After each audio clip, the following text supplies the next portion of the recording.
Hey, what's going on, everybody? Welcome back to the channel. As you can tell, I've got a cold right now, so my voice is a little bit off, but I wanted to make sure that I did a bunch of videos before I headed to Alaska. I'm actually going up for my 18th season at the Burghoff Wilderness Lodge in Southeast Alaska, so pretty excited about that, and just backlogging some videos, so hopefully you guys enjoy these while I'm working on doing some videos up there, and kind of showing you guys what I do up in Southeast Alaska as a fishing guide.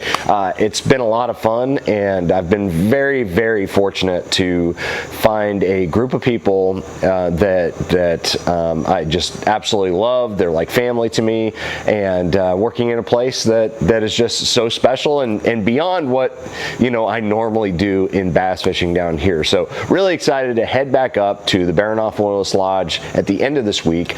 But for now, let's talk about the perfect bass fishing rod. And before I get into this, I do need to give one more shout out.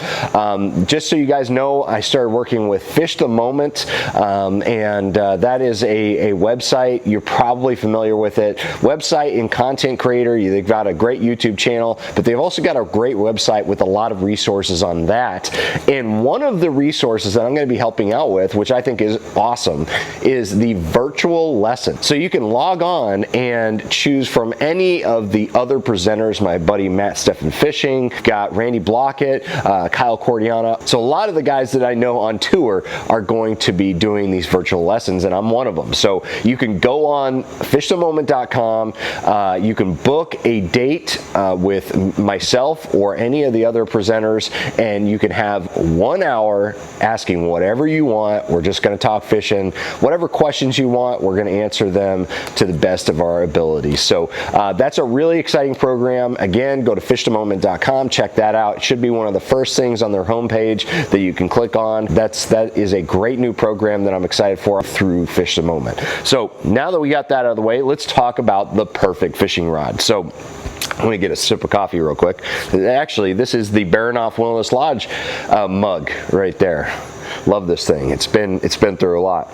But when we're talking about the perfect bass fishing rod, obviously we're not talking about the rod that does everything just absolutely perfect. We're talking about a fishing rod that you can buy one of these rods and do, or several of them, and do the majority of the techniques that you're going to be using in bass fishing very well. You can be proficient with it. It may not be the perfect rod for every single situation, but as far as you trying to go out there on a budget and fishing all these different techniques with this one rod, you can do it with this one.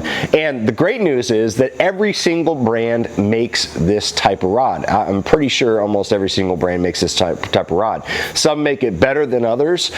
Some tend to kind of mess with the butt lengths and the overall action, the taper and stuff like that. So I have a personal favorite, which we're going to get into in a little bit. But in general, the perfect bass fishing rod is a bait casting rod, and we're going to get into the length and action that this rod, length, power, and action that this rod has in a second. But it is a bait casting rod number one, and having a bait casting rod is very important because a bait caster is much more suitable for the wide variety of techniques that we're using. Obviously, if you primarily want to finesse fish a light line and things like that, you're going to be going to a spinning rod. But in general, I would say that if you're looking for one perfect rod to learn a lot of different techniques in bass fishing, it has to be a bait caster, because a bait caster setup is able to handle heavy tackle, heavy braided line, as well as lighter lines too. You can fish all the way down to 8-pound test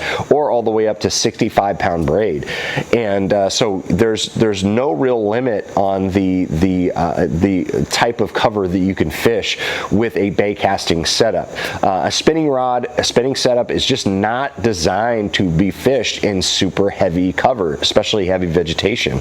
So that is why my all-time favorite setup is a bait casting setup. So with that being said, let's talk about the rod. So the best, most perfect fishing rod, and I would wager that anybody that comments below would have to agree in some degree with this statement, but the best bass fishing rod in general is a 7 to 7.3 medium heavy fast action bait casting rod.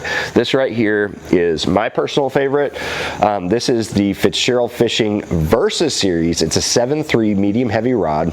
It is one of their least expensive rods. I think it's 120 bucks, maybe $130 now. But this rod right here, I'm going to tell you why the 7.3 or 7 to 7.3. The reason I'm giving you a varying degree is because every company has different sizes of rods, but generally the 7 foot to 7.25 foot rod in this medium heavy action is the perfect rod.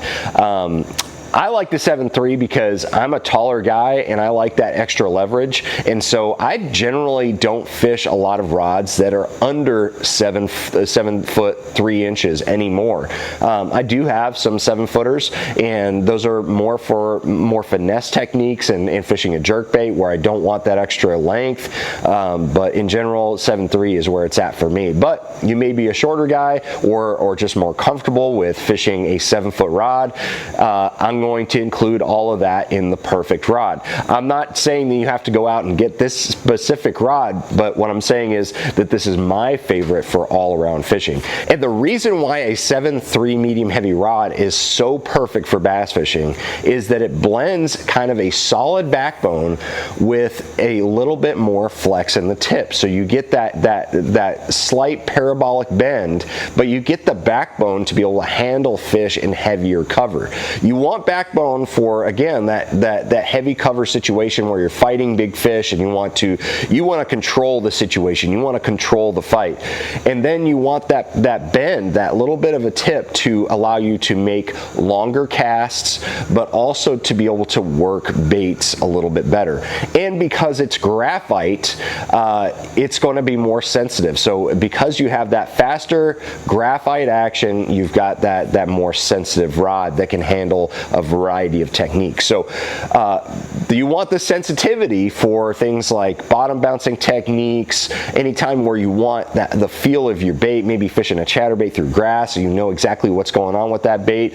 A lipless crankbait is a perfect example because a chatterbait gives off so much vibration and feel that even with a lighter action rod, you could still feel that bait pretty good. But a lipless crankbait kind of walks that line. It still has a lot of vibration, but you really want that nice fast action with that graphite sensitivity to transmit the feel of that bait, so you know when you've got a little bit of grass on it or something like that. So bottom bouncing baits that you want to feel that vibration, it's really important to have that faster action and also that graphite feel. And then, you know, for other baits, such as, you know, topwater and things like that, having that little bit of bend in the tip of this medium heavy rod is really good. Again, making a long cast, but also to work that bait. To, you know, if you're walking the dog with like a zero spook style bait, having that little bit of tip allows you to walk the dog a little bit better.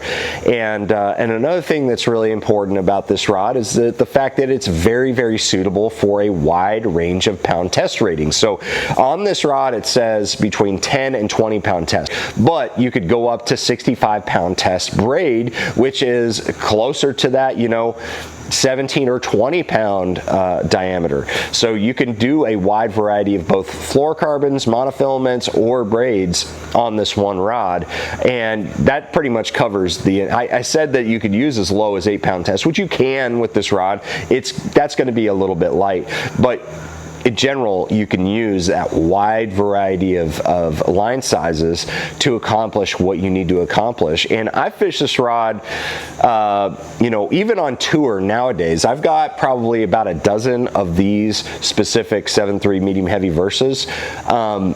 And I use it primarily as my reaction bait setup because the Versa series tends to have a little bit more of a parabolic bend. It's a little bit better for the reaction baits compared to the all-purpose series. That one's my favorite for bottom bouncing techniques, but for reaction techniques such as lipless crankbaits, chatterbaits, you know, topwaters, all those different categories where I'm using a moving bait, I love the 7.3 medium heavy Versa. But I would highly suggest this for any technique in bass fishing, really, if you're looking for one rod for anything. But this is the number one rod that I have.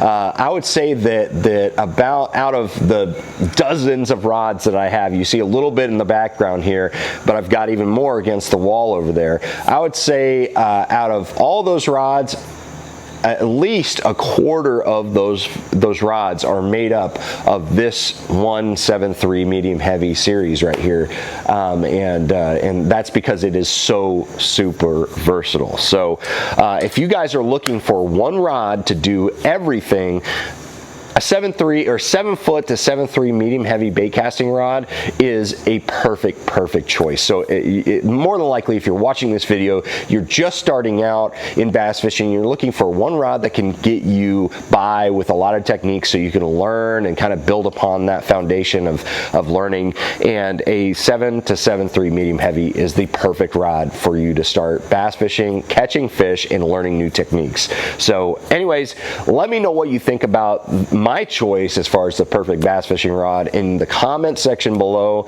And again, thank you for watching. Make sure you like, share, subscribe. I'm going to see you out on the water.